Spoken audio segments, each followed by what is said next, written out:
Pero Jessica, la que se corre ese libro Cartas y Maquillaje, ahora mismo no estoy haciendo tutoriales de cartas, pero estoy haciendo de libros mayormente.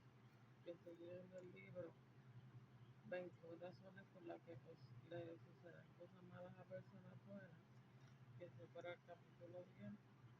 Les pido que usen audífonos para ver este video porque no se oye muy alto y usa el audífono. Y estoy por el capítulo 10 que dice, para acercarnos a él, Hechos 16. Él soñaba con una buena vida, un buen trabajo y una buena familia. Le faltaba solo unos meses para su jubilación. Las cosas le estaban saliendo bien hasta la noche en que todos sus sueños fueron azotados y se vinieron abajo. No muy avanzado el día, había detenido a dos prisioneros políticos, los religiosos celotes. Ellos habían incitado a una revuelta. Él no sabía todos los detalles, pero de algún modo esas dos personas terribles decían haber echado fuera un demonio de una esclava en el nombre de Jesús. Había sido llevado ante las autoridades y castigado severamente con látigos y golpes. Fue entonces cuando se los entregaron a él. Él los encerró en la celda interior y apresó sus pies con los grilletes. Iban a dormir profundamente esa noche, pues nadie podría escaparse de allí, o al menos eso pensaba él. A diferencia del resto de los prisioneros que gemían y gritaban, esos locos comenzaron a orar y a cantar alabanza a Jesús. No eran buenos cantantes, pero su canto era interesante y sonaba bastante bien e inofensivo, pensaba él. Así que se fue a dormir. De repente el suelo comenzó a moverse y las paredes comenzaron a temblar. Se estaba produciendo un terremoto justamente debajo de la celda de estos dos hombres religiosos. Milagrosamente todas las puertas de la prisión se abrieron por completo y todas las cadenas se abrieron. Nadie estaba herido. ¿Cómo había podido ocurrir eso? ¿Qué había hecho mal? Todas sus esperanzas y sueños se fueron y se desvanecieron por completo. Temblando, el carcelero sabía lo que tenía que hacer. Permitir que los prisioneros escaparan era algo inaceptable.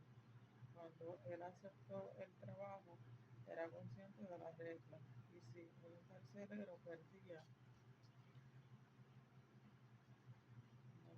a un prisionero, con él, con él perdía también su vida. Así que decididamente tomó su espada y la puso contra su estómago.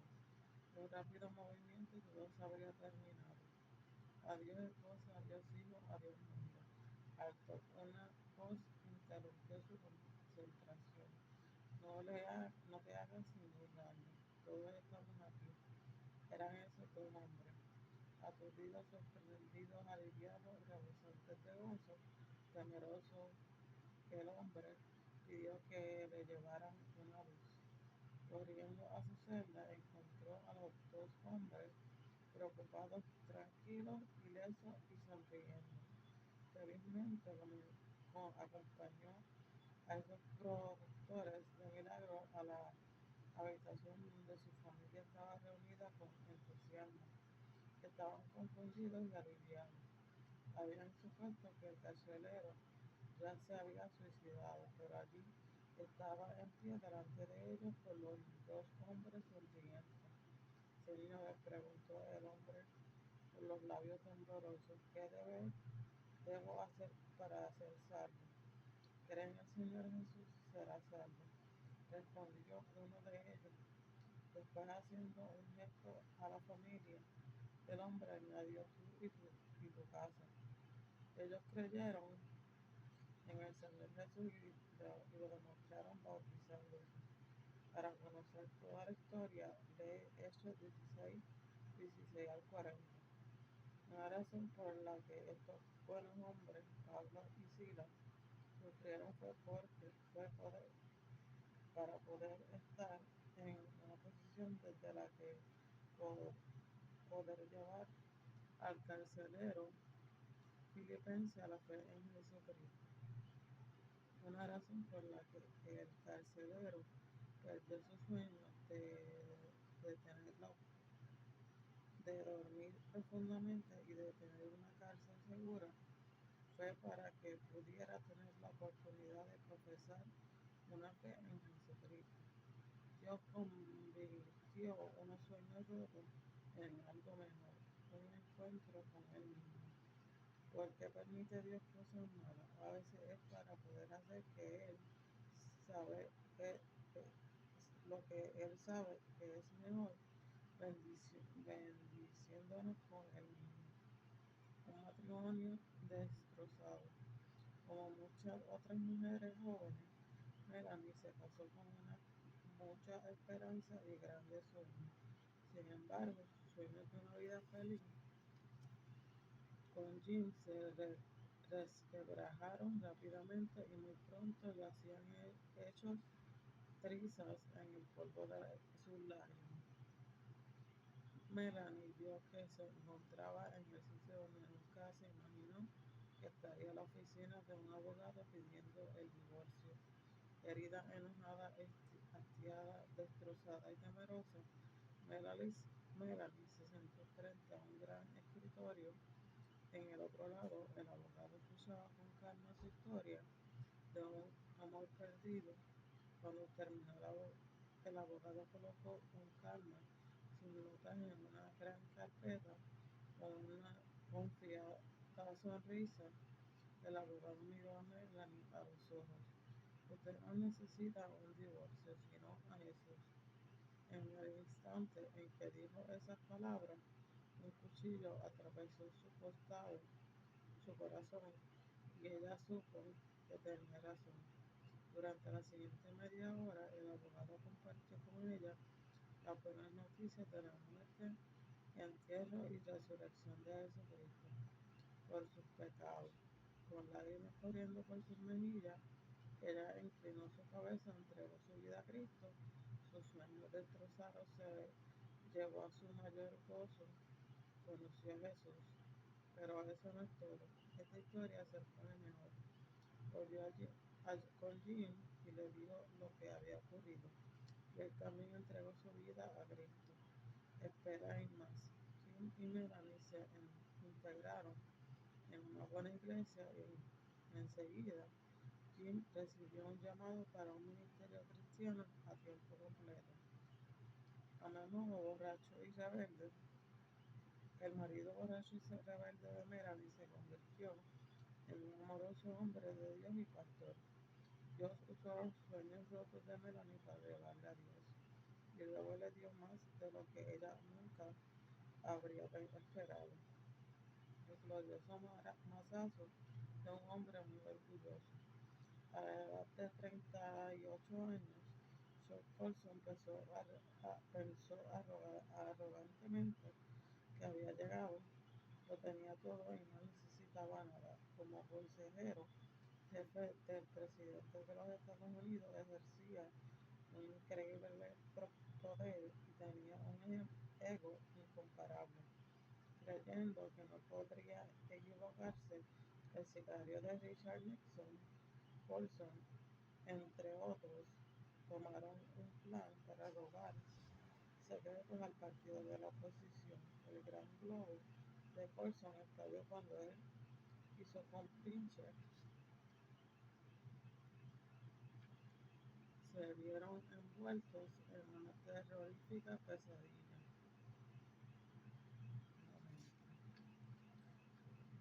Diariamente, los medios de comunicación se hacían eco de las escalofriantes noticias de deshonestidad y pequeños trucos políticos sucios llevados a cabo por los siete del Watergate. Atrapados en la fea red de escándalo, político de Watergate, su mundo se derrumbó a su alrededor. Al tener que hacer frente al escarnio público y el ridículo, la pérdida de su elevada posición y un periodo en prisión. Ese fue el momento de su vida más oscuro e insoportablemente profundo. Sus sueños se destrozaron, su inmenso orgullo se rompió, se encontraba en el fondo y el único lugar donde mirar era hacia arriba. Por primera vez en su vida, Colson pensó seriamente en una relación con Dios. Un cristiano preocupado le guió a Cristo. Su fracaso y quebrantamiento señalaron su necesidad. Un día bien, entrada la noche, se quebrantó. Estaba llorando con tanta fuerza que era como si nadara por debajo del agua. Luego hice mi primera oración de verdad. Yo no sé cómo encontrarte, pero lo voy a intentar. No soy gran cosa, pero de algún modo quiero entregarme a ti. No sabía cómo decirlo, así que repetía una y otra vez la misma palabra, tu nombre. Cuando las noticias de la conversión de Colson al cristianismo se filtraron a la prensa en 1973, el Boston Globe informó si el señor Colson se puede arrepentir de sus pecados, entonces tiene que haber esperanza para todos. Colson estaba de acuerdo, admitió que era culpable de trucos políticos sucios y estuvo dispuesto a hacer a ciegas cualquier cosa por la causa de su presidente y su partido. Colson entregó una cosa por la causa de su presidente. Colson entregó una declaración de culpabilidad ante los cargos relacionados con el Watergate. Entró en prisión como un cristiano recién convertido y como primer miembro de la administración de Nixon en ser encarcelado por cargos relacionados con el Watergate. Cumplió 7 meses de una sentencia entre 3 años. Poco después de que Colson fuera sentenciado a prisión, escribió su testimonio de cómo acudió a Dios en el libro Éxodo de, de venta Born Again. Tras su liberación de la cárcel, fundó Prison Fellowship Ministries para ayudar a suplir las necesidades de hombres como los que habían conocido en prisión. Colson experimentó un gran dolor y una gran tristeza que finalmente le llevaron a un buen mayor para muchos otros. Lo mejor de todo es que su dolor le llevó a Dios. La historia de Susan comenzó por la mañana al término de una defensa en la tesis de mi maestría. Por- Al despertarme con una violenta migraña, un trastorno estomacal y un resfriado, nunca se me terminó de pasar. Durante los siguientes 8 meses, mi frustración creció durante mi batalla con la enfermedad crónica y la fatiga. Tenía algunos días buenos, pero la mayoría de ellos me sentía agotada. Parecía que tenía una gripe continua y mi peso se desplomó de 65 a 46 kilos. No mucho después me diagnosticaron síndrome de fatiga crónica, CFS, que es básicamente una fatiga permanente y un sistema inmunológico disminuido. Cuando no podía trabajar bien, mi autoestima caía en picado y me deprimía. Mis relaciones se deterioraron debido a que estaba demasiado cansada para hacer nada y demasiado enojada para estar con gente, especialmente la gente que tenía las energías para llevar una vida productiva. No podía funcionar al nivel que estaba acostumbrado y en mi mente, si no podía hacerlo, no quería vivir. Como resultado, mi corazón comenzó a oscurecerse y mi espíritu clamar a Dios, porque estaba sufriendo este tormento. Si Dios me había abandonado para morir, que me dejara morir, pero si su intención era que viviera, entonces que me sanara a fin de que pudiera funcionar como una persona normal. Por primera vez en mi vida no era capaz de controlar mis circunstancias al llegar al final de mi propia fuerza. Mi única esperanza era mirar fuera de mí misma para encontrar ayuda, algo o alguien que fuera mucho más grande que yo. Un momento, ok. El autor erudito C.S. Lewis dice que el dolor es el megáfono de Dios para despertar a un mundo sordo. Es verdad, yo nunca había buscado mucho a Dios cuando tenía salud, éxito, ocupación, capacidad. Sabía que Él estaba ahí, pero solo cuando me vi desprovista de todos mis recursos fue cuando realmente comencé a buscar a Dios, clamar a Él desde lo más profundo de mi corazón. Sueño roto, la entrada al mejor sueño, Dios. Como consejero, Larry Crabb ha empleado toda una vida dando a buenas personas para intentar darle sentido a sus sueños rotos. Como hombre, Larry ha tenido que luchar con el quebranto que se produce con la pérdida de un hermano en un accidente de avión. Ha tenido que lidiar con la cárcel y tener una nieta con una infección mortal. A través de sus experiencias ha aprendido algunas verdades profundas sobre los sueños rotos.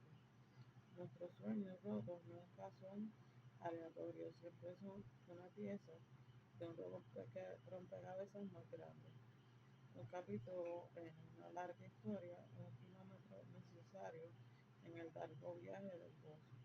El sufrimiento de los sueños rotos no debemos verlo como algo que aliviar si podemos o que soportar si debemos.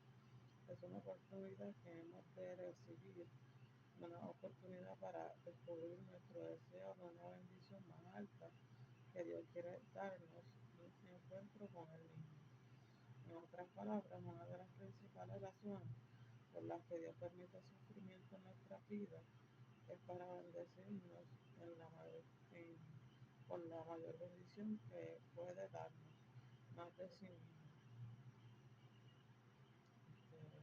Dios permite que nuestros sueños se rompan para poder guiarnos a nuestro último sueño, una experiencia de Él mismo más profunda, más alta, más exhaustiva y más generalizada. Pratt dice solo cuando le deseamos a Él como a ninguna otra cosa se desarrolla en nuestro corazón un espacio lo suficientemente grande para que Él lo llene. Según Crab, nuestros sueños rotos son el camino inesperado de Dios hacia el gozo, la escuela donde somos forzados a dejar a un lado todos los sueños salvo el de conocer verdaderamente a Dios. Es entonces cuando experimentamos la presencia de Dios moviéndose a través de cada detalle de nuestra vida, tanto los buenos como los malos. ¿Por qué?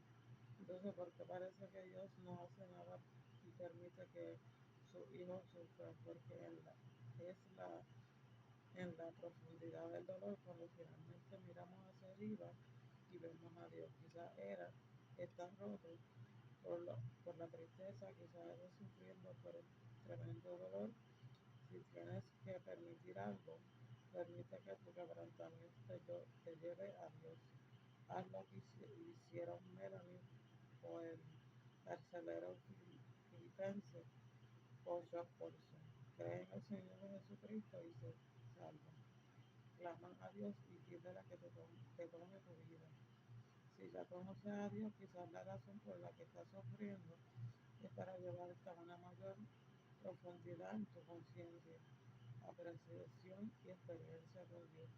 Usa tus sueños rotos para acercarte más que nunca a él. Ya terminé el capítulo 10 de las 21 razones por las que suceden cosas malas a personas buenas. Pues Dave Early. Y para la próxima voy a leer el capítulo 11. Espero que les guste. Yo los bendiga.